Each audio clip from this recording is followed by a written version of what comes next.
Lecture de la deuxième lettre de Saint Pierre apôtre.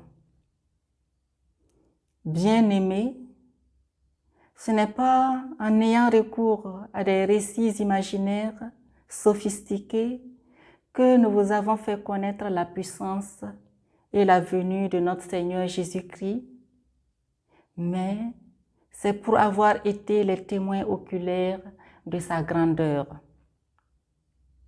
Car il a reçu de Dieu le Père l'honneur et la gloire, quand depuis la gloire magnifique lui parvint une voix qui disait « Celui-ci est mon Fils, mon bien-aimé, en lui j'ai toute ma joie. » Cette voix venant du ciel, nous l'avons nous-mêmes entendue quand nous étions avec lui sur la montagne sainte. Et ainsi se confirme pour nous la parole prophétique. Vous faites bien de fixer votre attention sur elle, comme sur une lampe brillant dans un lieu obscur, jusqu'à ce que paraisse le jour et que l'étoile du matin se lève dans vos cœurs. Parole du Seigneur. Évangile de Jésus-Christ selon saint Marc.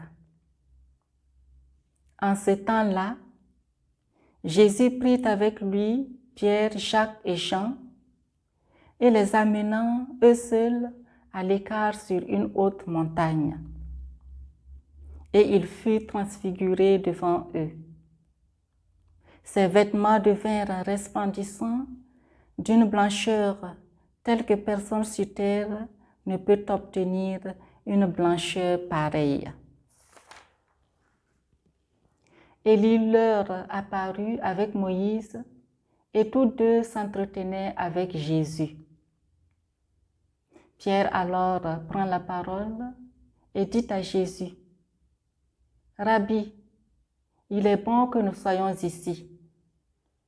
Dressons donc 3 tentes, une pour toi, une pour Moïse et une pour Élie. » De fait, Pierre ne savait que dire, tant leur frayeur était grande. Survint une nuée qui les couvrit de son ombre, et de la nuée, une voix se fit entendre.